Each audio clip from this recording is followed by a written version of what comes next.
Oh god. That's okay. No. We can start with you, Joshua, if You you'd don't need like. that page. Sure. Yeah. I don't know what happened. Joshua Simpson playing Cole. And then we'll move to your left.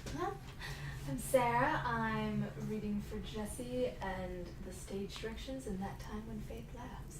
Yes, you do have a single line as the character One that... line. Yeah. Hi, I'm Bobby Hoffman. I will be reading as Aloysius Monsignor Toadbean. I'm glad you figured out his first name. Toadbean, yeah. Toadveen, yeah. Apparently he was Dutch He originally. was... They switched it at Ellis Island. Make it sound more English. I'm Kim. I'm reading Shelby. Fantastic. I feel like I should wear my sunglasses just to... Just- yeah, just I'm Kate. Bath cat. There you go. Yep. I'm Sarah, and I'm There we go. reading Willow. I'm Ayana and I'm reading Jonah. I'm Lisa and I'm reading Denton, right? Yeah. Yes. I She had doesn't Denton know. And Axton and yeah, they all have ends. Tons. I always forget. And Glanton. Yeah. Lots of I forget tons. which end. Lots of tons. John Tons of tons. Jonah has an N in the middle. Yes, that's right. Hey, Yeah. I'm Gilly, and I'm reading Slow. Slow. Slow. Hi, I'm Vahishta and I'm reading Haxton. Fantastic. I'm Richard, and I'm reading John Joel Glanton. That's correct. And I'm Bill, your affable host and playwright. And I'm reading Irish. Hey, Bill. Hi. It's good to see you guys all here. I like that Shelby would have picked those out because they have rhinestones that she could feel on them. She can feel them. Yeah, her rhinestone glasses. She's like, oh, I like these. Her period-appropriate rhinestone glasses. It has my address in Braille on them. If lost, please return. Please return. Yeah, so for those of you who have previously read the script before, all of the copyrighted music has been removed from this draft. As sad as that is, until William Elliott Whitmore returns my calls. Any day now. No Oh, yeah. singing tonight. No, so Call the you opening night, yeah. all of these song lyrics will just be spoken. So yeah, feel free to get super poetic about these. I wrote all this shit. So if it sucks, it's my fault. And if it's great, it's my fault. I can grab it. Can we wrap them? I'll Eminem's mic drop moment. Oh, bless. Yeah, feel free to rap, Sarah. In this period-appropriate rap western. So you gotta take those moments to like slap yourself. You know what and this get zombie angry western again. was missing? Rap? I haven't crammed enough hats on top of this thing. We'll see what happens. Alright. Are we good? Shall we start? When you work for Yeah, he doesn't need to come back anytime soon. Alright. And we're starting. Act 1. Act 1. A sparsely furnished saloon known as the Alhambra. Not a very big saloon, but big enough to move comfortably in while also being aware of much bigger establishments. The Alhambra is located in the sparsely populated Texas town of Dodge. Again, it's not a very big town, but with enough room to move comfortably while also being aware of bigger towns. At the bar is a bartender, carefully cleaning glasses and wiping the bar. A man enters carrying a banjo and has a seat at a stool in the designated musician's corner. He tunes his banjo and begins to play. This man, Cecil, occasionally referred to as the Kentuckian, has no lines except occasionally to provide backup vocals during songs. As he tunes his banjo, 3 ruffians roll in and have a seat at the table closest to the saloon doors. They occupy their time arranging cups for a game of liar's dice. Cecil begins his tune as 2 more men, one sporting a doctor's work apron and another carrying a boron. Boron? Yep, No. nailed it on one. Enter and find seats. Suddenly bursting through the saloon doors is a young saloon dancer, part clown and part fairy, who dances to the tune as Cecil plays it. She is followed shortly by her intrepid hero, a young woman with curly hair dressed in men's bounty hunter clothing. As the song plays, she removes her hat and begins to sing. This burden I'm dragging, this weight I have found, this lingering coffin belongs in the ground. My strained, sweaty shoulders keep bearing the hurt of a life I've forgotten being pulled through the dirt. She unbuckles her gun belt and hides it under her hat beside Cecil. Pinned to her vest is a soot-stained and cracked tin marshal's badge. Though tarnished, it still shines when in the right light. She removes her vest as well. There was a light like this sun, now the clouds blotted out. There was right, not this gun. As Willow sings, the game of liar's dice becomes a sort of percussive metronome for the tune. Irish occasionally beats his bodhrán, but nothing too noticeable as to distract from the song. After the first chorus, a man whose face is deliberately hidden in darkness dances a sort of memory with Faith. Could this be some sort of moment from Willow's past? Whatever it is beautiful, and the man and Faith move gracefully. The demons they pile and add to the weight, and they ask me to smile, they bite and they take. And they never stop coming, they're always behind, like a whisper, a humming, and I can't seem to find a way to release them, a rope I can sever, to unburden this coffin. It seems I will never be free. Until it buries me, somebody bury me. She hums the last little bit as the banjo plays. When the song ends, Willow sits down beside Faith at the table closest to Cecil. The mysterious fellow who danced with the saloon clown has faded far into the back of the saloon, in an unlit section where he drinks alone. The doc meanders over to the bar and raps his knuckles on the wood as Jessie, the barkeep, pours him a stiff one. The doc speaks. It's the darndest thing, I'm telling you. You're telling me. 12 separate cases. From across the room, as he wipes his bow round with a rag, Irish speaks up. Isn't it awful? I mean you having to actually do some work for a change. You joke, Mr. Irish, but I'm deadly serious. I've never seen so many cases of the same thing. Bites? Bites. On the hands, on the legs, on the shoulders. Nothing serious, mind you, but some interesting soft tissue. One of the ruffians playing dice speaks up. Interesting. Another, a blind woman with a wooden cane, speaks up as she looks in the general direction of the dock. Coyote season, simple as that. I don't think these were coyote bites, friend. They had considerably shorter jaws and an incorrect amount of teeth for a coyote. It looked almost human. The three ruffians at the table laugh when they hear that. You've been dipping into your ether, old man. As somebody that frequently dips into the good doctor's ether, I can assure you he hasn't. It's at the same level it's been since The doc shoots Irish and look. I've been thinking about starting my own band. Any takers? Kentuckian? Faith? Either you ever been part of a sailor's jig? The doc turns back to Jessie to continue. Treating the wounds hasn't been an issue. I'd have been happy to sit back all day and wrap gauze over a bite. But it's the fever. Men and women sweating like it was high noon at mid-July. They left worse than when they came in. What could you do? Cold compresses and rest. Her burnt moon at the general store is gonna burn through his entire pot of chicken soup before the night's over. I can guarantee you that. So if it weren't coyotes, what do you think it was done that kind of damage? Man-eating cows, maybe. Weren't you listening? He just said it weren't coyotes. I'm blind, not deaf, Bathcat. I'm changing my hypotheses. And just what the hell is a hypothesis? A guess. That's what I'm trying to do. Maybe it was a bear. I seen a grizzly from time to time come down from the mountain. Yeah, the scratches didn't match any kind of claw wounds I'd ever seen before. I checked 3 books. 3 books? I'd say you've exhausted your library. Wolves, maybe. Idiot, if it weren't a coyote, it weren't a wolf. A big wolf, like the one from that little pig story, what Huffs and Puffs like. She feels around for the cup, the dice cup. Whose turn is it? Is it mine? Bathcat moves the cup far from her reach as she searches for it. I'm telling you, those bats were human. I'm no dentist. And we thank you for that every day, Doc. But I know a set of human teeth when I see one torn into skin. And the scratches. It was like they'd been in a scuffle with another person. Did any of them actually tell you what happened? Yeah, that's the even weirder thing. Most of them were so delusional from the fever that they couldn't recall what had happened that put them in harm's way. One man was able to tell me he'd stepped out back of his farmhouse and was attacked. By what? By something that kept growling at him. He said he was lucky to get away with the wounds he had. See, I told you it's a bear. Them grizzlies come down when the pack gets too big. Food starts getting scarce. You'll see. Some dumb fool will come dragging a bear carcass in, bragging up a storm about how he fought it for 2 hours before luck shot. Shit! You give me your rifle and I'll take care of the best for myself. I kill worse things. Now that you mention it, Doc, I've been hearing some strange stories in here the last 2 days from some of the ranchers. Stories? So yeah, you know, the usual this and that, except some of the livestock's been disappearing.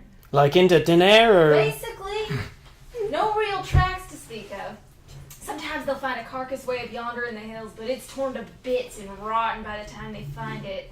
See? I was right. Wolves for sure. Huge ones. The man hid in the darkness laughs to himself. Texture.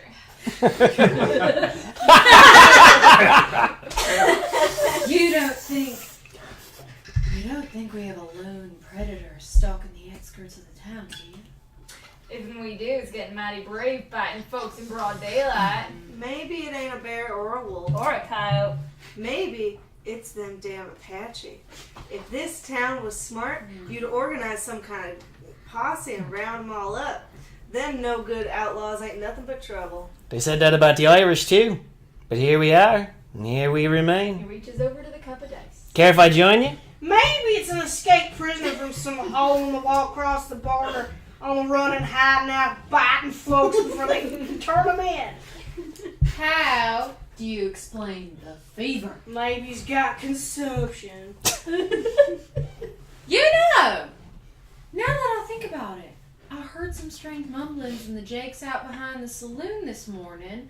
I tried to go in, but whoever was inside shut the door and snarled at me. I supposed it was Irish trying to sleep off a night of drinking.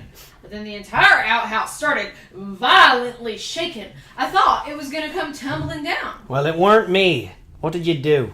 Ran back to my office and took care of business privately. Why are you using the saloon jacks when you got your own private one? I don't like to where I eat. I see. Well, you eat here all the time, Doc. That's different. Irish stands up and walks to the dock. Well, you had me word it weren't me you heard grumbling in the jacks. Scout's honor. Shakes the dock's hand. Oh, by the way, I haven't had a chance to wash a hand yet. The dog, disgusted, pours his drink in his hand and scrubs his hands together as the ruffians laugh with Irish. She sits beside them and plays their game with them. Ain't no prisoner I know gonna come high on the saloon's privy.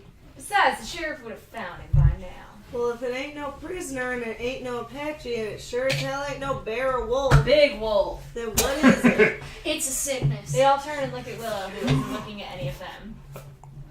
I'm sorry, my dear. A sickness? Of the brain. Highly unlikely. The closest to any kind of brain sickness from a bite would be rabies.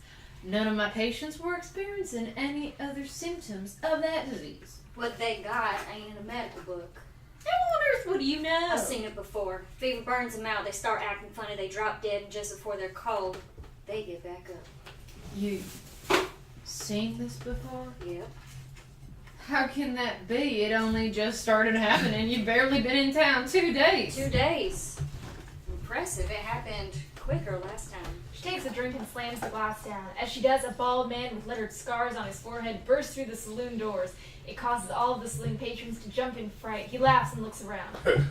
Sorry, friends. Didn't mean to scare you. He shuffles in and sits at the bar, attempting to look inconspicuous. Barkeep, I'll have a drink.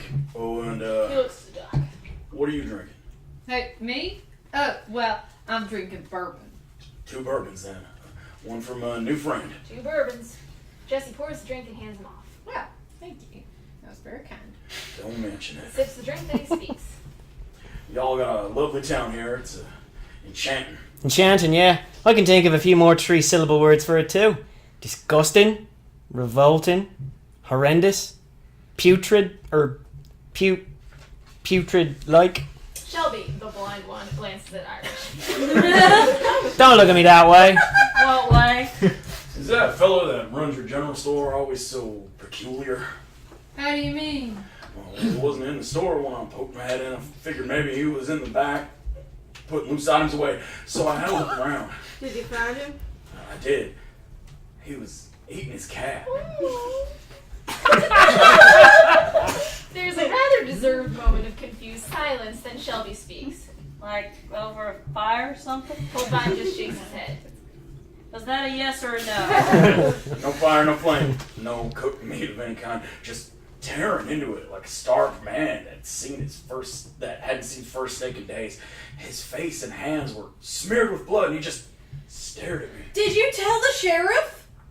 I ain't never been in this town before. I wouldn't even know where to find the damn sheriff, let alone tell him what I seen. What color were his eyes? Black, pitch black, like staring up into a starless sky.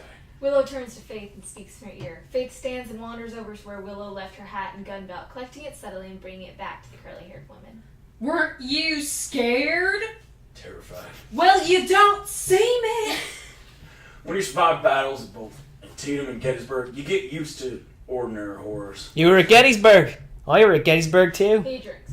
Which side was you on? Toadvine drinks. Doesn't matter. Does to me. The North. Your regiment? Drinks. 13th, New Jersey. General Slocum. Irish steps forward, sits on the other side of Toadvine. I see. Irish reaches for the bottle on the bar and uncorks it. Then he smiles and pours Toadvine another shot before pouring himself one. Well, New Jersey, Fakabala. He clings his glass hard into Toadvine's and drinks before laughing and walking back to his table. Toadvine smiles and drinks too. The ruffians laugh loudly at this exchange. Sorry, fella, I didn't mean to scare you. Is that how you got those scars, sir? On your forehead? Toadvine instinctively touches the scars before turning back to the dock. No, these ain't from war. These were punishment. Punishment. Past scars. H, T, and F, my crimes. First one is... Horse thief. Toadvine looks at her. For a second he thinks he recognizes her, then he acknowledges her comment. That's right. I was young and foolish. This taught me to keep my nose clean. And the F. Oh, trust me, you don't want to know what that means. Just passing through, are you, Mr. Horse Thief? Still waiting for somebody. Well, if you've got time, I'd suggest making your report to the sheriff about what you saw in the general store. But the way today's played out, it's likely to go a long way toward helping him sort out the mess. Another young man wanders into the saloon with his saddlebag slung over his shoulder. If it weren't for the scruff on his chin, you'd think he was still a boy. His clothing is well cut, and everything jangly on his outfit shines. He smiles as he enters. I'd like a room. Room 6 bits for the night. Oh, I ain't planning on staying the night. How much by the hour? This ain't that kind of establishment. My mistake. He glances over at the ruffian sitting at the table. They nod to him and he nods back. He drops his saddlebag beside Toadvine and nods to him. Pardon me, friend. This seat taken? All yours, pard. Was he bit? Who? Moon, the store clerk. Was he bit? I didn't have a lot of time to look at him before I took off. He's probably been lifting them herbal remedies he's always peddling. The amount of different leaves they mix in that snake oil, who knows what's got in his head?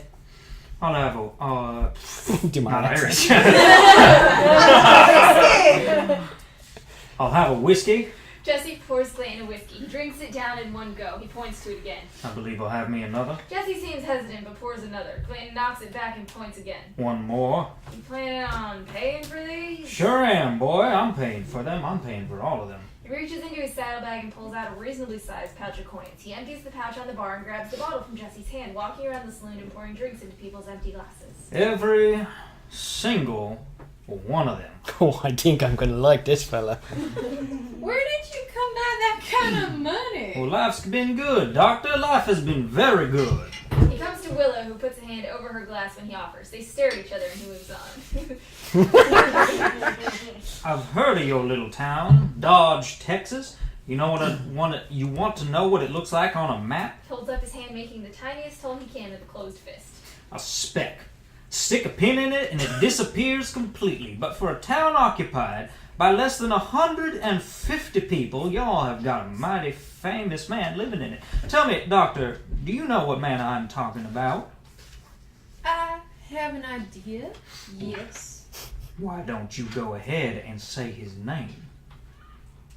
Colton White. Colton White, the lone survivor of the wreck of the Morning Star, the gunfighter that buried John Bowden and Waylon Magruder, and the man who is currently wanted for killing a preacher in Empire City, Oklahoma. You mean Reverend Reed? He was exonerated of that crime. Ooh, not according to the wanted poster I found there 3 days ago. Fishes the poster out of his saddlebag. He unfolds it and holds it for all to see. It's a bit old, but you can still make out the face. I took the liberty of scratching out the alive part of the bounty. I ain't planning on bringing him back alive. Truth be told, I ain't even really doing it for the money. I just want the satisfaction of knowing I was quicker on the draw than him. Why in the hell does that matter to you? Clayton compares the picture on the poster to Irish's face. Reputation goes a long way, don't it?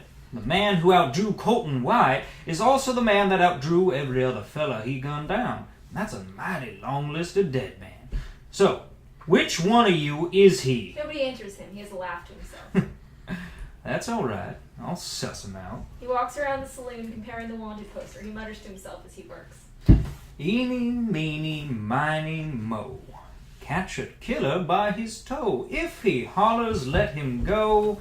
Eeny, meeny, miny. He compares it to Jesse the barkeep, to Doc Haxton, to Cecil, to Sloat, and Bathcat before finally staring at the man hidden in the shadows near the back of the bar. Mo. You want to step into the light for me? Let me get a look at your face? The man at the back of the bar finishes his drink and sets his glass down. I'm fine where I am, thanks. Clayton puts his hand on the pistol in his hip. If you ain't him, you ain't got nothing to fear. If I ain't him. Nobody moves for a moment. Clayton shouts. I said, come out! Stranger? Sorry. He turns to her, his hand firmly resting on the butt of his pistol. How about a song? No thanks, little lady. I got business to tend to before I'm on my way. You got time to kill, you got time for a song. She steps away from the table as Cecil begins a tune on the banjo. Irish gathers his bow on and sits with them. Faith approaches Blanton and manages to take his hand away from his gun and leads him to the center of the saloon as Willow begins. 10 scummy bastards surrounding a ditch, digging a hole like a scratch they can't itch. It's like a child's rush. Hey, thanks. All through the day they toil and they pitch, and for what? Faith has begun dancing with Glanton in a seductive way, keeping his eyes off Cole or Willow and solely on the saloon girl. As they dance, Willow gathers her gun belt from under her hat and fastens it around her waist. Inside the hole is a body they throw, a corpse tightly rolled in a blanket they fold, 'cause the gold they've been told to expect in this hole from the bank that they stole from the 20 old souls who they slaughtered like foals and whose blood stained the soles of their boots wasn't there, now what? Faith continues her seduction of Glanton, who is beginning to accept. Willow puts her vest on and buttons it, revealing the marshal's badge she's been wearing on it.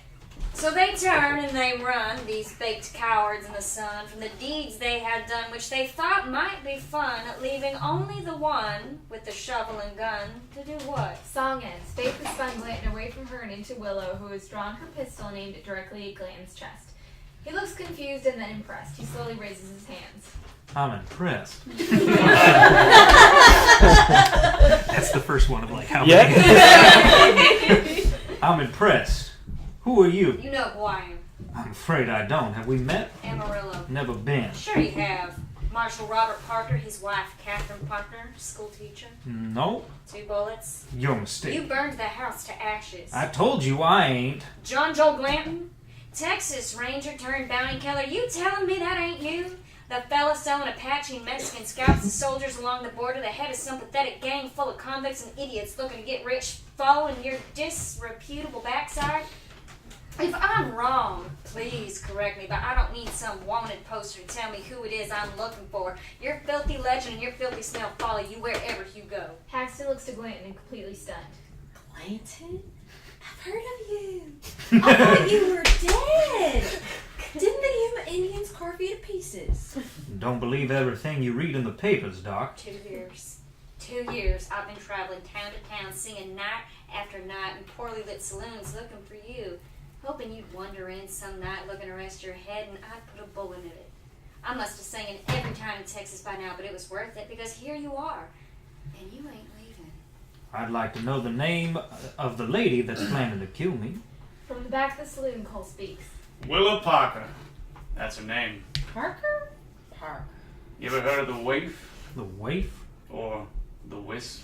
Holy Mary, you're the wisp? I heard of you. You're the one that cleaned out the Plainview stagecoach. Nicked the entire payroll for the railroad and set him back 5 years. How in the hell did you manage that? Do I look like the kind of person that robbed stagecoach? No. They didn't think so either. Cole steps out of the darkness and into the light with the rest of the folks. He's handsome but has some years on it. I heard you'd been hiding out as a performer. Never thought I'd get to hear her sing a full song until today. The wisp, huh? Well, Miss Parker, you picked a bad day to do this, seeing as I didn't come prepared to kill a lady. But that don't mean I didn't come prepared. Sloat and Bathcat stand up from the table they've been sitting at. Toadvine steps in from the bar. All of them draw their pistols and aim at Willow. She looks at them and is not intimidated, keeping her gun aimed at Glanton. Pays to have friends. Shelby, who is still sitting, speaks up. I'd stand with them, too, but waving a stick at you ain't nearly as threatening. Thank you, Shelby. You got it, John. So, what do you say we call this a draw? Maybe settle this another time. Tries to move, but she keeps him still with the barrel of her pistol. We settle this tonight. His dance card's already full. Ain't that right, Glanton? You're here to settle things with me. It's fame you're looking for. Glanton raises the wanted poster and compares it to Cole's face. It's a match. Toadvine. Yeah, boss.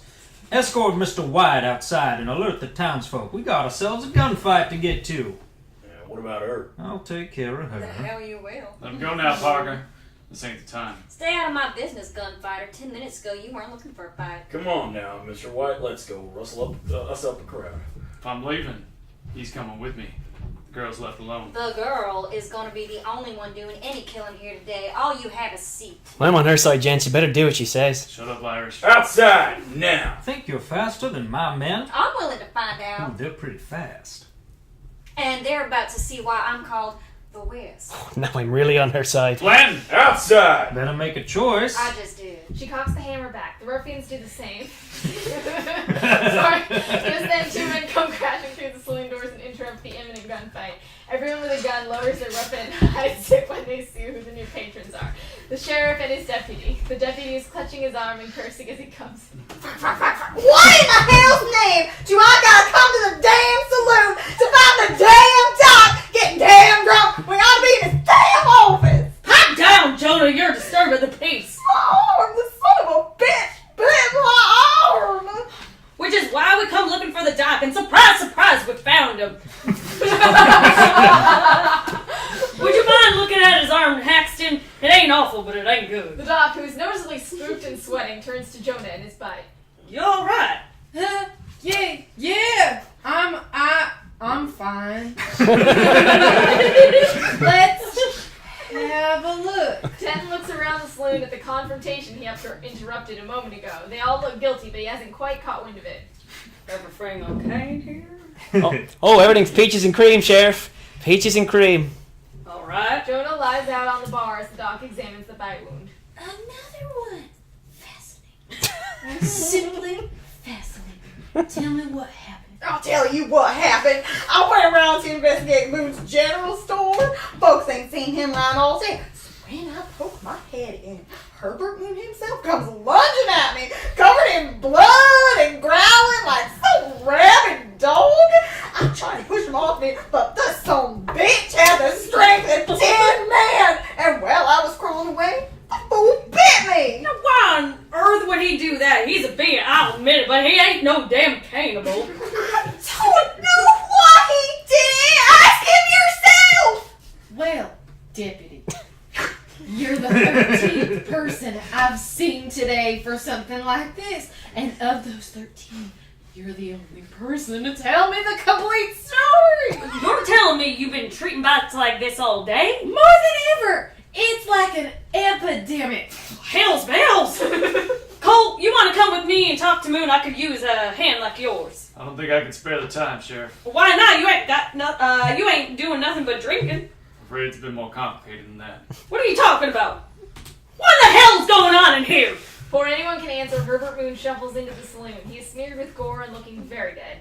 He growls and moans as he shambles over to Denton. Denton sees him and puts a hand on his pistol as a threat. Moon, it's about damn time. Just why in the hell did you fight? Moon grabs Denton and wrestles him to the ground. Denton puts up a struggle, trying to push Moon away from him.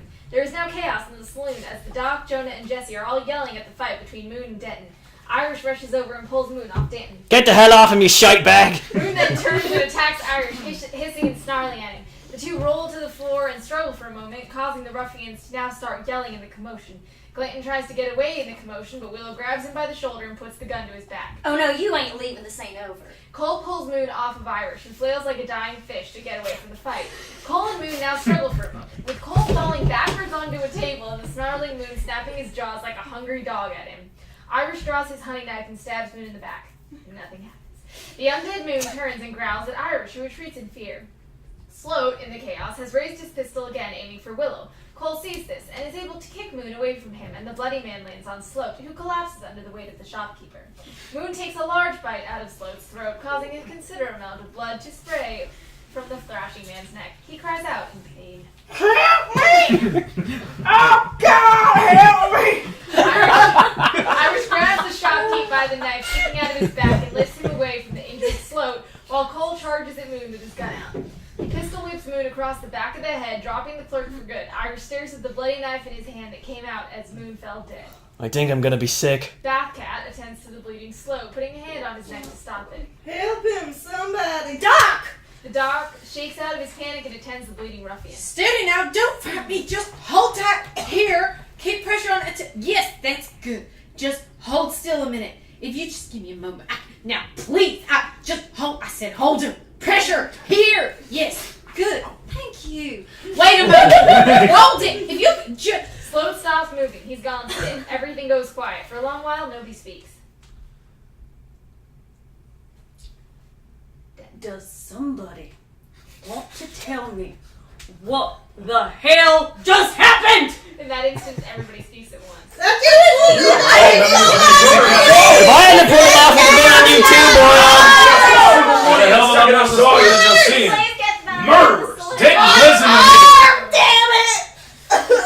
They keep bickering back and forth as the sound seemingly fades from the room. Soon the bickering is only pantomime as Faith walks up to the group and waves them into silence, as though the only two people left are Glanton and Willow. They speak to each other privately. Do you find this amusing? What? This circus. Who killed who and why they did it? You have to laugh. I'd laugh if it was funny.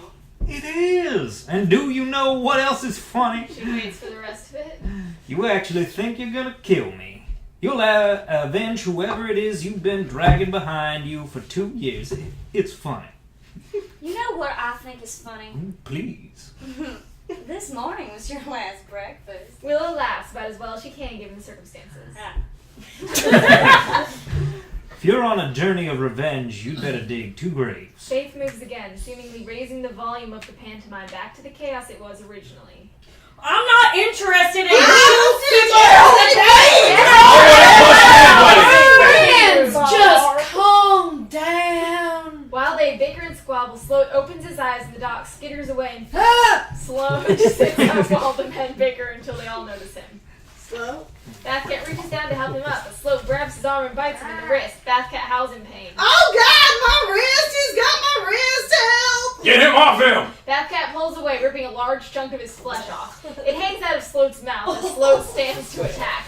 Before he can do anything, a gunshot splatters his brains across the wall and he falls dead. They all turn to see Willow with her gun pointed in the direction of the mess. She lowers it and points it at Glanton again. How in the hell did you know to do that? Well, like I told the dog, I've seen it before. It's the only thing that stops them. Think of them like horses. A wounded horse is going to want to keep kicking. But if you shoot them in the head, they stop fighting quick and efficient. I didn't shoot Moon. He ain't got up yet. You don't need to waste a bullet to keep him down. You just got to hit him hard enough in the head. Kill the brain, kill the beast. You've dealt with this before. Who does? Where? Retfield, Nacogdoches, Apple Springs, Trinity. Now here. Seems to be following you, don't it? She pokes him hard under his chin with her pistol. So what do we do? Ain't nothing to do except keep moving. Oh, damn it, I told you we should have kept going. We could have done this another time. This was the only time, Toadvine. That gunfight ain't seen another sunrise, sure as Miss Parker's pistol is still warm. Just what in the hell is going on here? It's a long story, Pat. Allow me to fill you in later. Rabies. This is just like rabies. Miss Parker's right.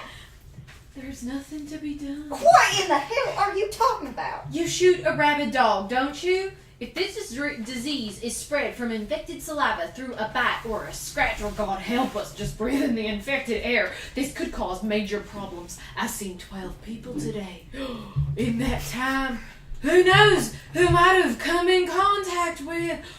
I might have been exposed. Just calm down, Doc. You're fine. You haven't been big. The whole town could be infected. We could have a major epidemic on our hands. Every citizen frozen at the mouth and hungry for flesh. Cole grabs the dog and slaps him. For a moment, he's calm.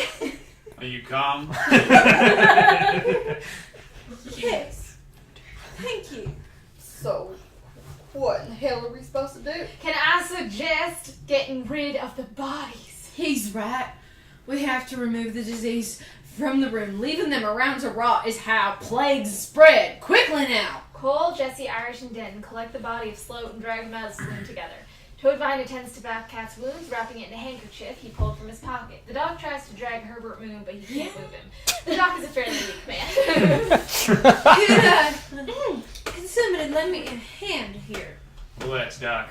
Don't work so hard. Altogether, they scoop up Moon and deposit him outside the saloon. Jesse closes the proper door to the saloon and locks it. He notices some blood on his hands and wipes it off on his apron before wiping the sweat from his forehead. Everybody, wash your hands. Any kind of contact with the infected's blood could cause problems. The doc sits at the bar as Cole pours whiskey on his, Denton's, and Irish's hands. Jesse dips his bloody fingers into a glass of whiskey to rinse his off and walks away. After a moment, the panicking Doc grabs the very same glass and drinks it down in one gulp. So what now, Doc? I'm not the expert. Ask her. Points to Willow, who looks at them. You still got a problem. We've still got a problem. You're in here with us too, miss. Cole stops him and takes over. What do you mean? Willow points to Bathcat and Jonah. You ain't got rid of the infected. Jonah shakes his head and waves his hand. Oh no. You ain't kicking me out. Not if the whole town's full of freaks like that. I'm not leaving. It's the only way. You want to stay safe, you stay away from them who's bit. She's right, Jonah. How the hell you know I'm gonna turn, huh? I feel fine. I'm sorry, Jonah. What? You're honest? This is crazy. Just a bite. I've been bit before. Hell, remember last summer? That viper bit me in the foot? I came out of that just fine. I can beat this too. Come on. So should I shoot him or what? Toadvine aims his pistol. Cole pulls it and aims it at Toadvine. He pulls incredibly fast. You fire that gun and I'm going to add an O to your forehead. Mm. Get me? She said we were supposed to kill him. Now I'm saying give me a damn moment to sort this out. Jonah, you saw what happened to Moon and the Outlaw. They got bit and they started acting funny. You don't want that. It ain't gonna happen to me. Oh, just do it already. Go on. Bathcat steps up and puts Toadvine's gun to his head. Just kill us both and get on with it. You settle down now, the both of you. Now we ain't killing anybody else, you got that? We ain't killing Jonah. We ain't killing this guy. Bathcat. Bathcat. Bathcat? His name, not mine. You got a problem, you deal with him. Fine.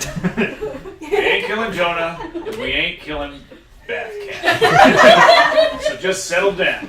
Ooh, what do you propose we do instead, gunfighter? Just sit around and wait until they turn?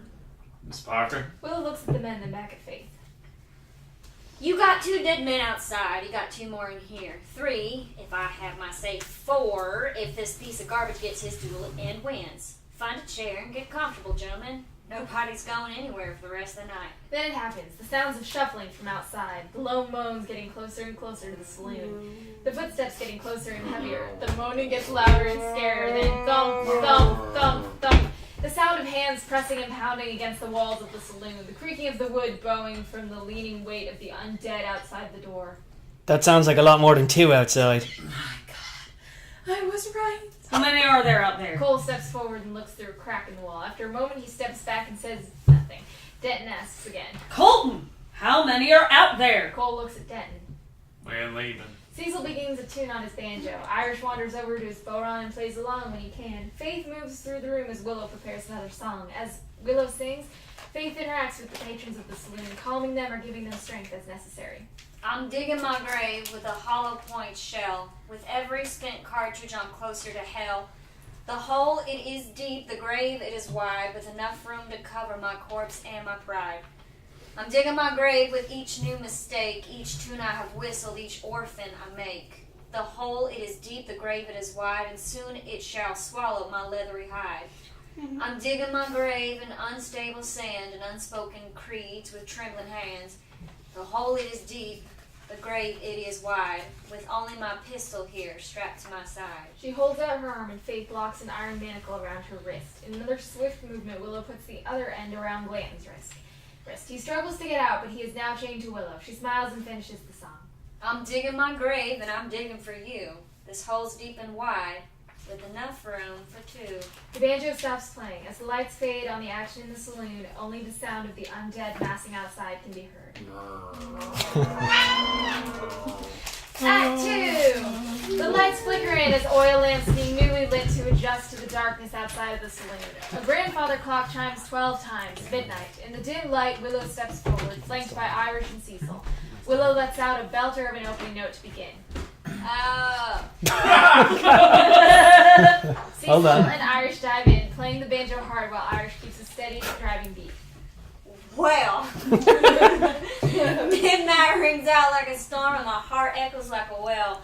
We all die shortly after we're born, and the only thing between that is hell. And the crows, they scream out to remind us we're all just carrying for the pile.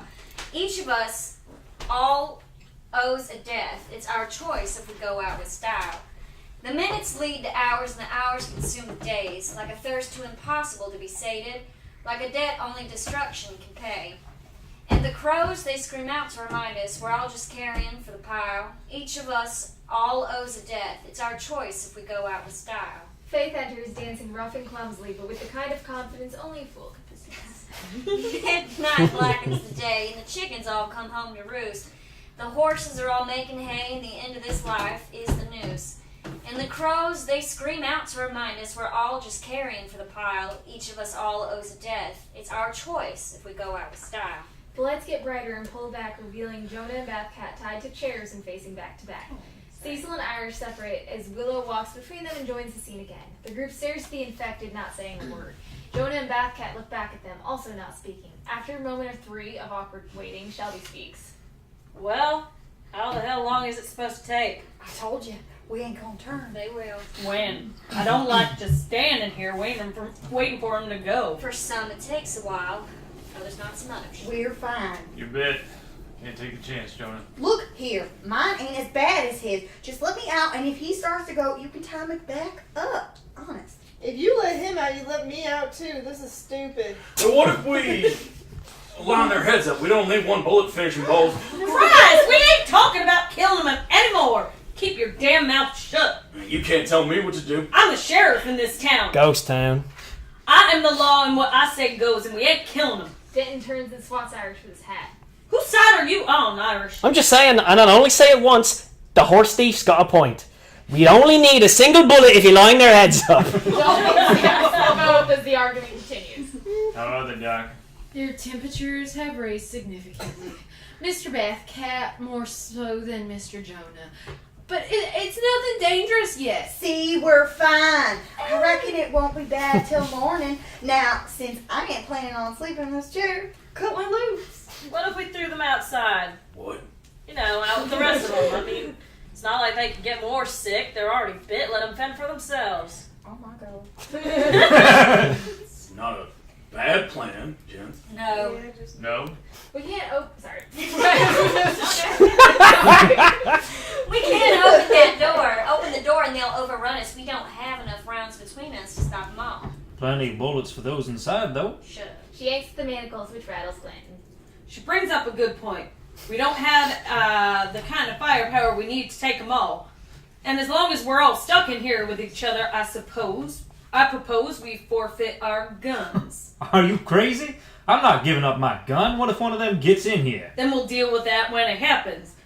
But if we're gonna keep screaming in each other's faces, we're gonna do it without temptation of a bullet to end the conversation. Denton pulls his gun from his holster and sets it on the bar. He walks over and removes the pistols from Jonah and Bathcat, setting them on the bar beside his. This is insanity. Maybe it is. But not having my gun in my holster is going to keep me from cracking you with it. Here, Pat. Cole holds out his pistol. You can have mine. Denton takes Cole's pistol. Glenton laughs. Big legend I thought you were. First to give up his pistol. You ain't nothing but a coward, a no good preacher-killing coward. Toadvine holds his out as well. Here. If we're going to attempt to exist peacefully for the now, I might as well prove I can be trusted. I guess we ain't got to worry about cutting an L for liar in your forehead. Sheriff. Willow lowers hers away from Glenton and hands it to Denton. I ain't going anywhere. She pulls Glenton's gun out of his holster and hands it to Denton, too. And neither is he. Are you happy, Sheriff? You've left us all unarmed. Irish. Never carried a gun, boyo, just me knife. You want that? No, you keep it. Cecil, The Kentuckian doesn't have a weapon. Faith neither. you speak for both of them, do you? They came in with me. Doesn't mean they ain't armed. Search her yourself if you don't believe me, Sheriff. Faith does a spin with her arms in the air, playfully inviting the sheriff to search her. He doesn't move. I believe you. What about your blind friend? The name's Shelby, Sheriff. Come on, Sheriff. You think we're going to give a gun to a blind gal? I'm flattered, though. Thank you. Right, sorry. Is that everyone? You ain't raked your barkeep over the coals. I don't need to. I'm leaving the guns in Jesse's care. You got that, Jesse? Sir? You're gonna keep an eye on these. If anybody gets out of hand, you're gonna be the peacekeeper. Like a deputy? Consider this a promotion part. Okay. Yes, sir. Right here. He salutes because he he doesn't know any better and gathers the pistols together. Doc, you better have a look at this fella. Haston checks on Bathcat, who's starting to sweat heavily. He's got a massive fever. My guess is he'll turn within the hour. What? He was fine a second ago. We gotta put him down. You better put him down. I'm not putting him down. He's not some dog. He's a human. Now you're talking sense, Sheriff. We're gonna wait for him to turn and see what he does. Bad idea. Maybe it is, but I want to see what happens. Really? Ain't that part of research, Doc? Checking your facts. I suppose so. Yes. So we wait. If Mr. Bathcat dies, we'll deal with him. Jonah turns back and looks at Bathcat. Happy trails. Willow turns and starts to leave in another direction. She's dragging Glanton behind her. Cole calls for her. Where are you off to? I don't need to see another one go. I got what I came for. I think that's still up for debate. She turns and punches Glanton in the stomach. He drops like a full bag of flour. He starts to get up again, but another stiff punch from Willow puts him on his back. You still want to debate? He spits at her. She kicks him across the face. I think you got the point. Yeah, over boot.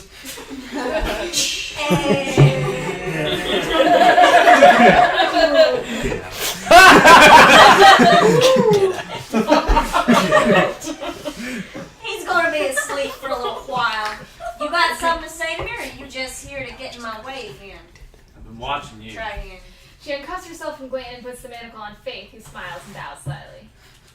I mean, I've seen you before. I've been trying to figure out from where, and it hit me not too long ago. Since wrong. Mr. Kelly, $500. You remember too? I never forget a bounty. Taps her temple. Steel trap. You saying you met her before, Colton? Hardly a meeting, but yeah, this ain't the first time. You ever been to Cinnarron before, Irish? Can't say I have. I'm widely regarded among me peers as being a well-travelled sort of individual, but Mexico ain't cut out for my like. I'd crisp like a rasher in minutes. Sorry I asked. I were just trying to be helpful. Shut up, Irish. Cinnarron ain't the kind of place you meet many women, unless you're paying for them. Plenty of outlaws and scoundrels willing to pick your pocket and shoot you for calling them out for it. It was there, and it was where a fellow called Mr. Kelly was hiding out. Now, Mr. Kelly had killed some rich folk and ran off with all their money, so the last place he thought any bounty hunter would look for him was in Cinnarron. That's where he made the first mistake. Cecil, the Kentuckian, sets his banjo down and stands. He walks to the bar and knocks on it, forcing the barkeep to pour him a drink. Cecil really plays up this Mr. Kelly character, looking sadly at everyone while he drinks, facing out. He was 3 bottles in when I found him. I'd been riding all day and my throat was dry. But I didn't let on that it was him I was looking for. I walked up to the bar and I looked for a glass. Cole walks up next to Cecil playing Mr. Kelly and pours himself a drink. He sips it slow. I didn't need to say anything, because I was the only person standing closer than 2 feet to him. He stared a hole into my soul. Cecil leans in and he growls at Cole. Cole looks up at him. I usually ain't in the habit of sharing drinks, big fella. Cecil snatches the glass out of Cole's hand and drinks it down. Well, that wasn't cheap. I'm afraid I'll need you to pay for that. Cecil grabs Cole by the neck and pulls him close. That's okay. I'll be sure to take it out of your reward. Cecil balls his fist, but Willow turns and quick draws. Using her hand in the shape of a pistol, Irish provides the gunshot with a rap on his boron. Cecil clutches his chest and struggles to escape. Willow turns, follows him a step, and fires again. Cecil drops dead. Cole looks stunned. If she'd been looking for me, I'd have been as dead as Mr. Kelly was. Didn't even see her come in. I didn't come in. I've been waiting in that saloon for 2 days. I was there when he came in, and then I watched an idiot cowboy follow him a few hours later. And then I watched that idiot cowboy almost get his face broken.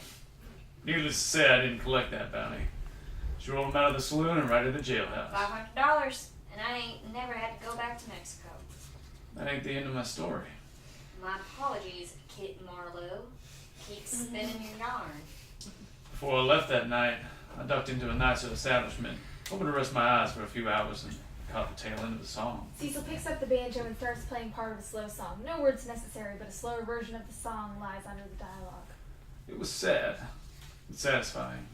The gal that sung it looked like she'd been through a world of pain. She'd probably just been through a bottle. She had her long curly hair down, staring off into nothing. She was flanked by that big fellow with the banjo and that young dancer. And then people, they were clapping and hollering, but she wasn't smiling or bowing. She was just there. But before she could duck out, I caught her. Willow tries to leave and Cole catches her arm. She turns and looks at him. The kind of threatening look a cat might give if it was clutched by a stranger. Can I meow there? You gonna stare me to death or you gonna make a move? Do you dance? No. Neither do I. Faith approaches both of them, and with a caress on each cheek, she softens their hearts. They dance together, awkwardly at first, but they warm up to each other as the music plays. When Cecil stops, they separate, look at each other, and turn away. Faith locks Glanton back to the wrist of Willow. It was the star on your vest. That's what gave you away.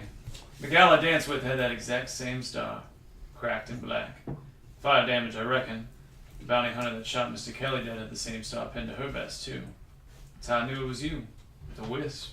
Willow Parker. I remember Centurion.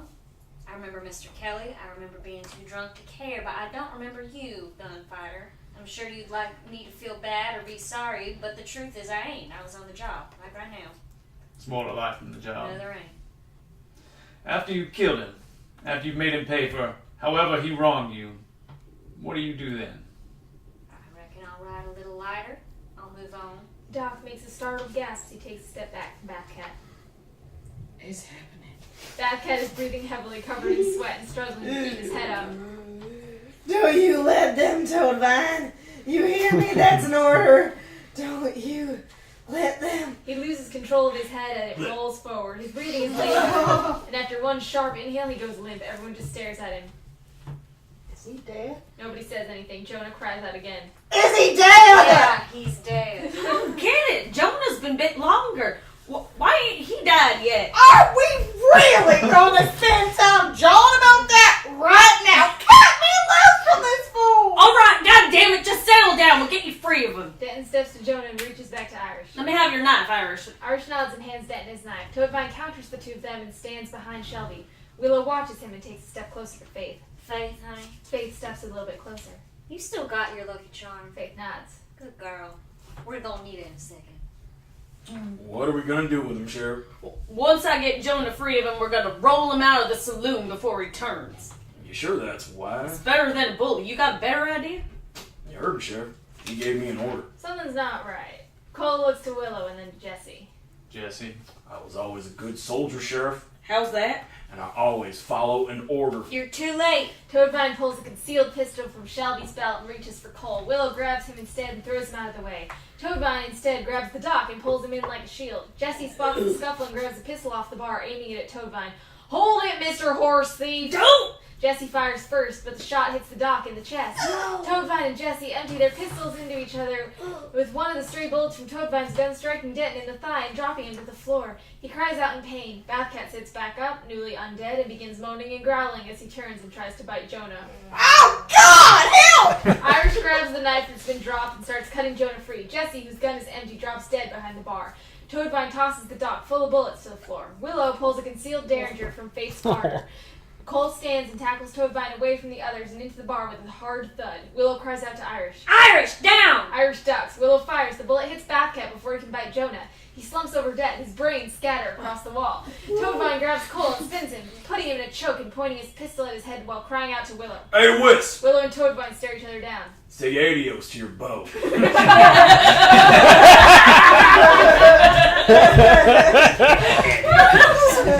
Adios. Adios. Toadvine pulls the trigger. Click. Empty.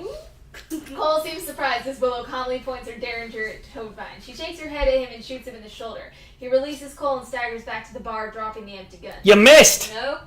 Jesse rises from behind the bar, newly undead, and grabs Toadvine. He bites him in the face and drags him kicking and screaming behind the bar.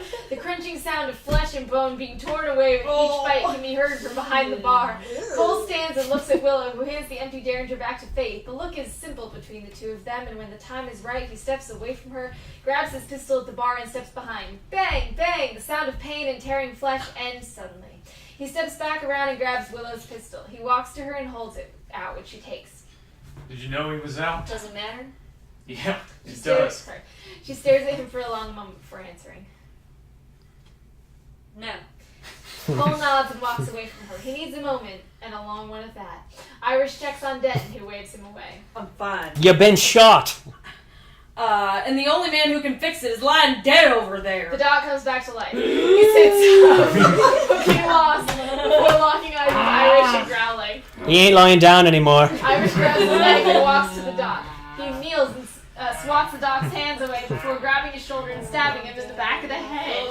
The dog goes limp as Irish lays him back down. He wipes the bloody knife off and returns to Denton, attempting to wrap his injured leg. Nobody speaks as everyone adjusts to the violence. Shelby, as usual, is the first to cut the tension. So who's dead now? The barkeep, the horse thief, and the doc. The doc, huh? Guess we're good and screwed now, ain't we? How in the hell did they turn? Neither of them were big. Faith walks over to the bar and pours herself a shot. She shows the drink to everybody and sticks her fingers in it before downing it in one gulp. Willow nods. The whiskey. Dumbass barkeep put his hands in the whiskey. Doc's been drinking like a desert flower. He must have drank the one he cleaned his hands in. Well, that don't explain Jesse. Faith pantomimes dragging one of the dead bodies, then wiping her brow exaggeratedly. The blood. Whatever's turning them is in their blood, and barkeep wiped his sweaty head with his messy hand. Must have gotten into his skin. I'm sure dying didn't slow anything down either. Jesus. Just then, the sounds of the undead outside get louder. They thud up against the sides of the door of the saloon. Irish laughs to himself. And our friends are back. Lovely. Irish pulls the handkerchief out of the doc's back pocket and wraps it around Denton's wound. Cole stops pacing behind everybody and returns to the conversation. Ammunition count. I want to do an ammunition count right now. Willow snaps her gun open and looks as Cole returns to the bar and sorts the pistols. 4. 4. He only shot once. Pretty perceptive for a blind woman. Wave a hand in front of my nose, I wouldn't see it, but bring me to a gunfight and I'll tell you who shot and how many times. I keep a chamber empty to rest the hammer on. Smart thinking. And you? What good's a pistol if you can't point and aim it? You don't need to fire it to scare people. So you was lying earlier about having one. I don't know any of you folks, and I sure as hell can't see you. Think I've given you my gun? And if I'm not mistaken, you fired too. A derringer by the sound of it. That's right. Guess that makes us both liars. I told the sheriff to search her. Faith smiles. Denton shakes his head. All right, Denton, 6 shots. Throws Denton his pistol. Bath Cat, 2 shots. I'm taking them. They'll fit mine. Loads his own pistol. 6. Toadvine, empty. No wonder he's so eager to give it up. Jonah, Jonah looks up as Cole hands his pistol up. empty. Jesse grabbed your gun. You want your bullets, you have to take them out of the dock. Son of a... And Glenn has 3. Sets Glanton pistol back on the bar. But you won't be getting back anytime soon. Cole picks up the empty gun Toadvine pulled from Shelby and sets it on the bar. Shelby, your gun is empty too, not that it matters. That's fair. 19 shots. So the plan before was to shoot our way out. It's looking increasingly unlikely. Irish helps Denton to a chair at the nearby table and props up his wounded leg with another chair. So what in the hell are we supposed to do? Just wait until them hungry buggers smash in here and tear us to pieces? Willow drags Glanton, still unconscious, over to another table and props him up in a chair as he sits down. She sits down. Willow? She seems surprised. Her only thought is to show everyone that she's chained to Glanton. Right. Get rid of the bodies. You got 4 big messes in here. Clean it up. I ain't touching them. Not after seeing what happened to the doc and the barkeep. You leave them where they are and we'll just be in bigger trouble when they start to turn. They already bleeding turned. She means when they rot, you bog-hopping bastard. They're gonna start sinking in a few more hours and then we're all sunk. Whoa. Casual racism. I stand by me convictions. I ain't touching them poor sods. I know. Jonah steps forward. He's starting to sweat a little worse than he was earlier. Jonah, you can't go... What? Get infected? I can't imagine I can get any worse than I already got.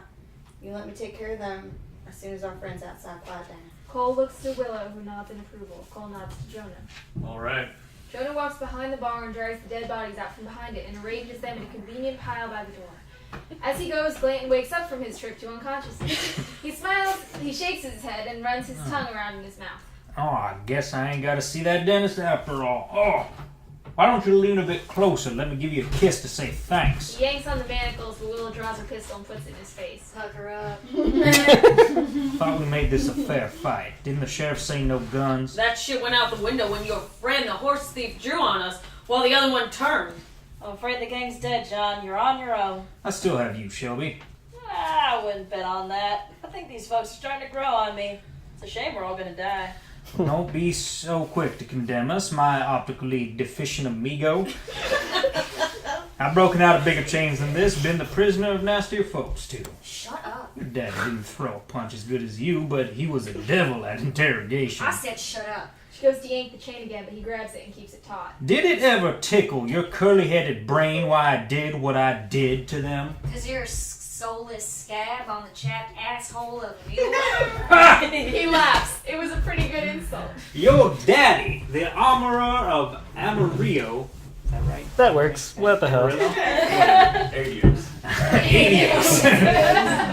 Robert Parker was hell-bent on dragging my useless hide to Yuma. He was under the impression I was some kind of notorious Apache killer, and that at some point during my job as a ranger, I had burned 1 or 2 Mexican villages to the ground. I can't imagine where he got that idea. Cecil sets his banjo down and is now set to become Marshall Parker. He pins a shining silver badge to his chest and walks with purpose, grabbing Glanton and setting him hard in a chair. He circles him as Glanton continues. That fella must have hurled insults at me for 7 hours, sunrise to sunset. He hit me and tried to force a confession out of me, but I ain't said a word. Cecil backhands Glanton, who remains unbudged while telling the story. So when he'd left for the evening, I made sure to watch from my tiny barred window which direction he was walking. I seen what little house on the hill he went in. The little wife he kissed greeted him at the door, and that night, when my gang sprung me from my prison, I paid him a little visit. It was rude of me not to. Cecil and Faith have acted out the moment of love between Marshall Parker and his wife. Glanton stands and forces Willow to follow him as he confronts the pair. I said hello to the marshal. He points his finger like a gun. When he fires, Irish strikes his drum. Cecil drops. Then I said hello to his wife. Fires again. She falls across Cecil. Both play dead as Glanton grabs a glass of whiskey off the bar and forces Willow to confront her dead parents. She removes the badge from Cecil's coat and touches it fondly. He pushes her to kneel beside them as he dips his finger in the whiskey and does the sign of the cross on their foreheads. 2 bullets. There wasn't no need for any more, but I wasn't gonna just leave them there. That'd be downright cruel. It was particularly chilly that night, so I lit them a fire. Pulls out a matchbox and strikes a single match. He lets it hover over them for a moment before blowing it out. He laughs as he drags Willow back to the table and takes a seat. If it's any consolation, I'm sure they died warm. Chuckles and looks around, satisfied in his story. Cecil and Faith get up and return to normal. One little thing nagging me, Miss Parker. I never saw your freckled visage running to defend your dead folks. So why the hell didn't you stop me then? Willow does everything she can to smile. You know, I think you got a future in the stage, Glanton. But you forgot to take your bow. She punches him hard in the gut, forcing him to double over. Faith laughs. Everyone looks at her. She covers her mouth and stops. Jonah looks between the cracks in the wall and speaks. It's clearing up. If we're gonna do this, we better do it now. Cole and Irish walk to the door as Jonah grabs the dock first. Denton calls to him from his chair. You don't have to do this, Jonah. I reckon we ain't got much of a choice. You made me drag the dead out in the streets before all this. It seems fitting at the end of the day that I'm dragging them back in. Denton holds his gun out for Jonah. If you ain't gonna stay, you best take my weapon. 6 shots. I reckon it's a fighting chance. Jonah takes the gun. Denton doesn't let go at first. Don't die out there. I'm already dead, Sheriff.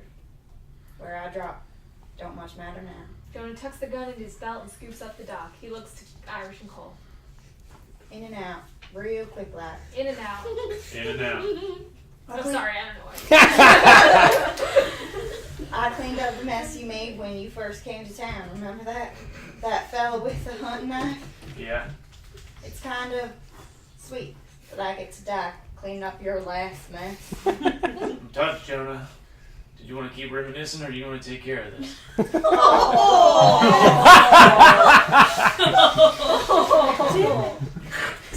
Oh, right. Jonah holds up a hand to stop Cole from opening the door just then. He readjusts how he's holding the dock in order to get a better grip. He nods. Okay. Now. Cole and Irish open the door and Jonah quickly drags the dock outside. They close the door again. After a moment, Jonah bangs rapidly on the door and they let him in. He is panting heavily. Okay. One down. No problems. How bad is it outside? It's bad. He scoops up Bathcat and takes another breath before they open the door and he drags him out. They slam the door. A bit of a longer moment goes by and the moans of the undead get a bit closer. A gunshot! Jonah cries out in pain and fires again. Then the rapid banging. Jonah stumbles back inside, a fresh bite on his bicep. Christ, man! Don't talk! Next one! Give me the next one! Jonah grabs Toadvine. They open the door and he drags the corpse out. They slam the door. Another scream. The undead get closer. The moans get louder. Another gunshot. He bangs rapidly on the door and they let him in. Now he's covered in several bites, including one in his neck. He is coughing and spitting up blood as he drags himself back in. He slips on his own blood and struggles to get back up. Irish and Cole try and stop him. You can't keep doing this, man. They're eating you like a roast chicken. Move! Grabs Jesse the barkeep and drags him to the door. Cole and Irish open the door and Jonah struggles to pull the final body outside. They slam the door and look around the saloon. You gotta bring him back in! Jonah screams a blood-curdling scream and fires. The moans get louder and Jonah's scream gets weaker. Then a fifth gunshot. The moans get louder. Jonah has stopped making sound. After a long moment, there is a sixth gunshot. Then the sound of a pistol thumping on the porch outside. The moans remain close. Nobody in the saloon moves. The moans start moving away and sound like they're clearing. Irish has a look through the wall. They're moving away. Gee, same. No. Then a slow, inconstant banging at the door. Irish and Cole look at each other, then at Willow, who just shakes her head. Is he dead? Irish looks to Cole. Go ahead then, open it. Irish steps out of the way as Cole very gently opens the door. After a second, Jonah's hand reaches through very slowly. Then it grabs Cole's boot. Jonah's head emerges from the door and tries to bite Cole's leg. Cole panics and kicks Jonah back outside and slams the door. He steps away as the group stares at their only way out. So he's dead then? Nobody answers her. She just nods her head. That's a pity. I was starting to like him. So that's it then? That's all the infected? How do you figure? The corpses are gone. Jonah's outside. We're all clean. I wouldn't be so sure. You trying to stir up trouble again? Ain't you learned your lesson by now? I'm saying I don't know any of you folks. There was a period of time where I was flat on my back, out like a damp candle. Maybe one of you jokers got bit and I ain't seen it. Nobody's been bit. I had my eye on everyone. What about that first fella, Moon, I think his name was? What about him? Well, all three of you tangled with him. A couple of close calls, if I watched it correctly. You saying he bit us? I'm saying maybe in all this excitement, something happened and nobody's thought to check. Alright, fine. So we'll prove to this arrogant shit that we're not sick. Easy. Denton rolls up his sleeves. Nothing. No bites, no scratches. You want to check? Irish and Cole examine him. They look under his shirt and check his neck. He's clean. I'll do you next. Irish searches Cole on his neck and runs back to the thing. Clean. Irish raises his arms as Cole checks him. He turns him around and looks at his neck and back. Then Cole backs away startled. Irish freezes. What? Nobody says anything. Glanton laughs. What? Your left shoulder. About 2 inches long. Irish panics and pulls away his shirt, exposing a long scratch on his shoulder blade. What, this? This is old. I got this in a fight 5 months ago. It's bleeding. New blood. I swear it ain't. Irish. Don't. Irish stops fighting. Willow stands and puts a hand on Cole's shoulder. You're gonna have to make a choice, and it ain't gonna be an easy one.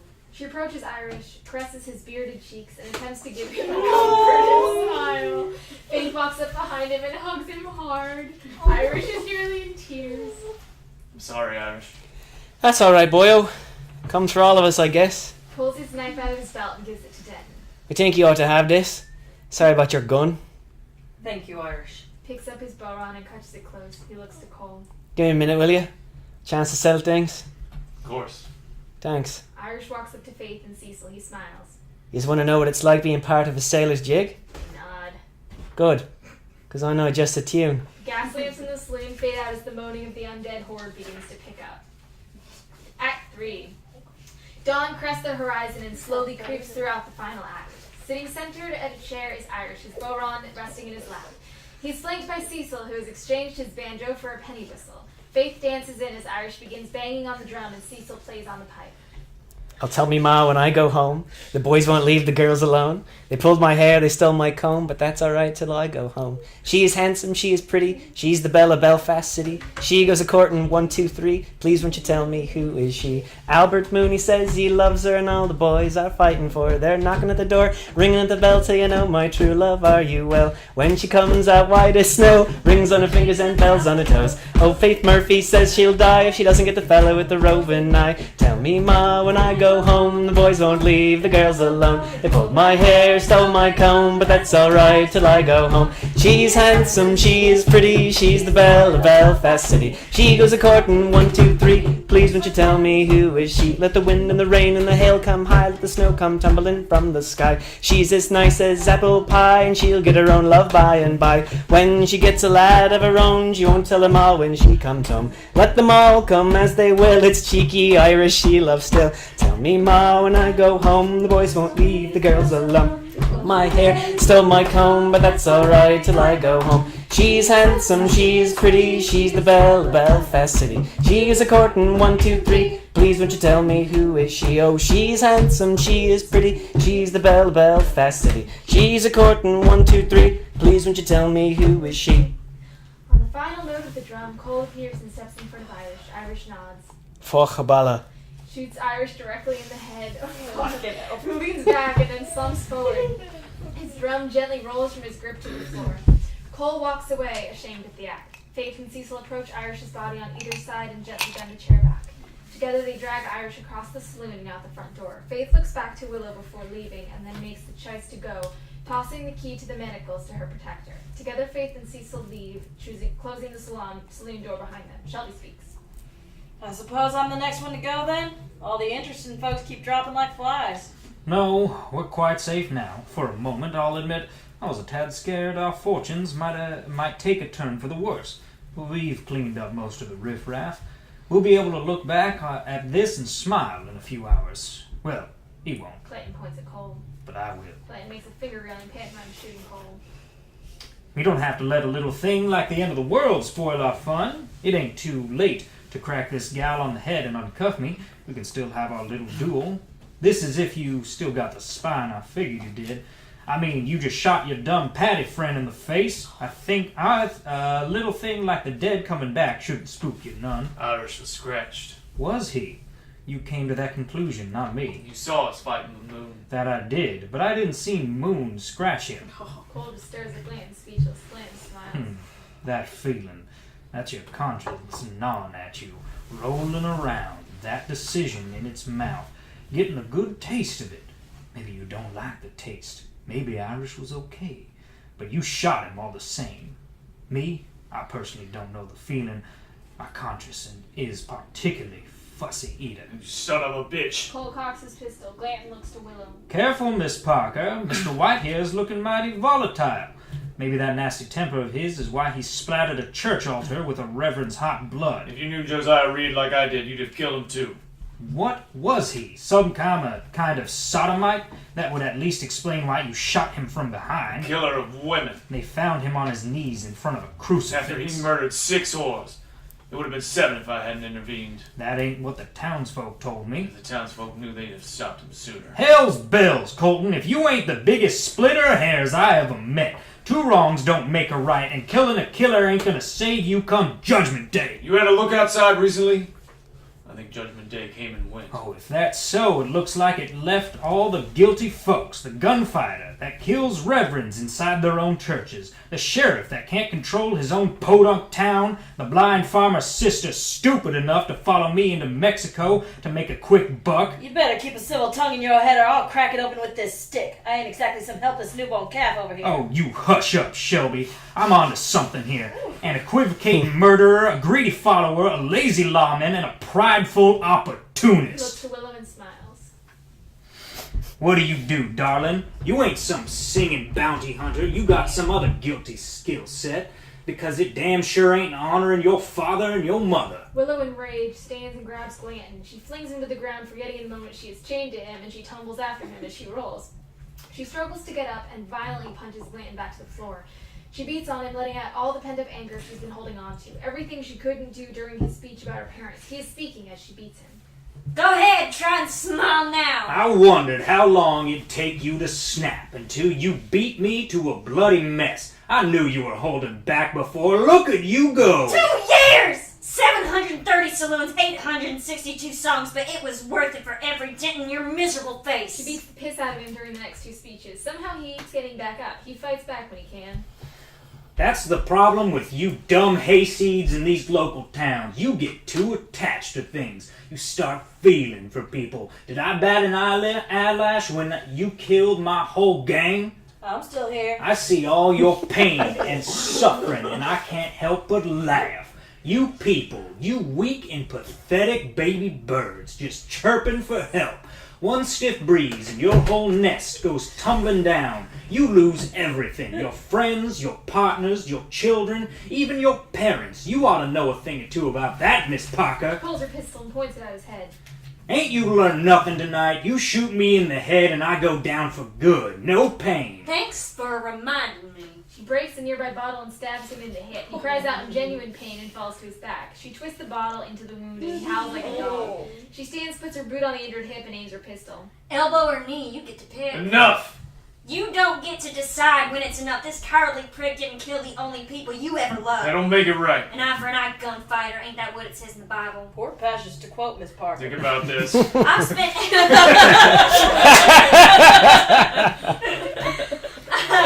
Shelby. I spent every day thinking about this, every waking moment imagining what it'd be like to pull a bullet between the eyes of this smug prick. I ain't had a peaceful night's sleep since I buried them. I find their charred bodies in every damn dream. I taste their ashes in every meal. I smell the smoke of their house in every campfire and cigar. What he did, what he took from me. Turns and points to Shelby while speaking to Cole. His gang, his father sent me to them, told me where they might be hiding out, said it'd be easy. He let me have his best pistol, told me he'd never seen anybody faster than me. When I got there, they were gone. Gone to free his miserable hide. I rode the whole way back, feeling guilty for letting my father down. I sang to keep from losing hope. When I went back home, they were gone too. That's why I wasn't there. That's why I couldn't stop there. She rubs the badge on her vest. My mother gave me the songs. My father gave me the gun. Ain't nothing else that's left of them. Ain't no bullet in any gun gonna give him what he really deserves. He's been wearing us all down. Yanking our chains, in your case, literally this whole time. This son of a bitch thinks hell on earth is a joke. Cole walks up and grabs Clayton by the throat. He lifts him up and leads him to the door. So I say we leave him to it. Let them tear him to pieces. See if he can still make jokes. Willow tightens her wrist to keep Clayton from getting any closer to the door. He is now the rope in a tug of war between gunfighters. You toss him outside and I'm going with him. I told you from the beginning I wasn't finished here until I killed this man. I ain't punching. Then you throw him out. Letting strangers pull him apart ain't my idea of satisfaction. God damn it, Willow! He releases Clayton and gets in Willow's face. She does not step back. You got something to say? Cole pulls his pistol and aims it at Clayton's head. Alright, try this on. This no good prick came here looking for a gunfight. He came here looking for Colton White. Well, guess what? You found him. Cocks pistol. I'm gonna put a hole in this son of a bitch's head myself. You hear that, Clinton? You're gonna be famous after all. The last man Colton White ever killed. I reckon that doesn't sound that bad. If you think you can pull and shoot faster than it takes me to squeeze a trigger, why don't you put it to the test? You really want to walk down that path? She puts her hand on her pistol belt. He watches her carefully. Denton hasn't said a word. He watches with anxious anticipation. Shelby speaks again. Why don't you leave it to chance? Pulls up the liar's dice cuffs. 3 bluffs, the winner gets the man. Don't I have a say in all this? I reckon not. Willow uncuffs the manacle from her wrist and drags Clayton to the bar. She locks the manacle on a metal railing and walks to the liar's dice cup. Cole follows her. 3 bluffs. I can live with that. Am I the only one that finds this unfair? I mean, I haven't really done a single thing to harm either of you. I mean, honestly, Sheriff, these two have done nothing but beat me and hold me prisoner since I arrived. I'm within my legal limit to press charges. Don't confuse ignorance with innocence, John. Now shut up! Just doesn't seem right to me. Cole and Willow pick up their cups, drop their dice inside, and give it a shake. They slam the cups and take a peek. 2 twos. 3 twos. 4 twos. Bluff. They lift the cups. There are 4 twos. Willow loses the dice. They roll again and slam. She begins. Alright, Alright, what? let's go. Go where? We ain't done yet. Call it. 1 3. 2 threes. It would be better if we left now while we have the light. Willow. Mexico ain't far, maybe 4 days if we rode hard. Willow the game. It might not be as bad as Mexico, 2 fours. What? What are you talking about? What you said before about there being more to life than the job. 4 fours. Bluff. They reveal their dice. Nobody has a 4 between them. Cole loses the dice. They roll and slam. 2 ones. You were right. About what? I'm tired of all this. I'm tired of traveling towns, finding nothing but sadness and whiskey, of looking for something that isn't real, something that'll fill some kind of hole I can't plug. 2 ones. We could go together. Don't sit here and tell me you didn't feel something back in St. Jerome. You said you didn't remember me. I was lying. Why? What? Bluff. They lift their cups. There's only 1 1. Cole loses another dice. They roll and slam. 1 2. I'm sorry. 1 2. I'm ready this time. 1 2. Ready for another dance, for another drink, for another song. 1 2. A happier song. 1 2. Come with me. Willow, please. We won't get another chance. 1 2. 2 twos. Bluff. They lift their cups. There are 2 twos. Willow stands and steps away from the table as Cole looks at their game. He has just lost. Somebody knock that chain off him and give him his gun. Cole stands slowly and takes the key from Willow's hand. He walks over and uncuffs Clayton, letting the chain swing from the bar. Clayton rubs his wrist and struggles to his feet. Cole is about to give him the gun when Willow stops him. Whoa, sorry. She takes the pistol and opens the loading chamber, ejecting all but 1 bullet from the pistol. She presets the gun and holds it back before doing the same with her own pistol. Keep it even. Of course. Clayton tucks the pistol in his holster. They step a good distance away from each other as Cole looks to Willow. You sure you want to do this? Willow just nods. Cole steps away. The only sound in the saloon are the ticking of some unseen clock and the faint moaning from outside. Glanton stares at Willow. Willow stares at Glanton. They draw. Willow fires. Glanton is struck in the heart.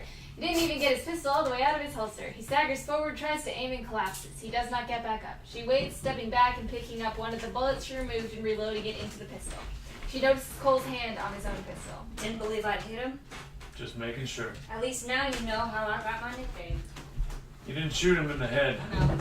You might turn. By the time she finishes, Glanton comes back. He starts to moan and stand, but before he can get off his knees, she shoots him in the head. He falls back to the floor and she lowers her pistol. 2 bullets, 2 deaths. For father and mother. She reloads her pistol with the ejected bullets from both Glanton's gun and her gun, holstering it and unpinning the tarnished star from her vest. She rolls Glanton over and places it in his mouth, turning for the door. Cole stops her. You leaving? I got what I came for. All that stuff about Mexico. Leaving together. None of that was true, was it? Part of the gang gunfight. Yeah. Oh fuck, what page are we on? It just moved. 64. 64. Thank you. I know. I'm good at Hold please. Fuck! Stop! Okay, thank you. I wasn't lying the entire time. I remember Centron. I remember Mr. Kelly. And I remember dancing with you. She taps her head again. Still trapped. Nods. How long do you think you'll last with 4 bullets? She puts a hand on her pistol and thinks on it. She opens the door.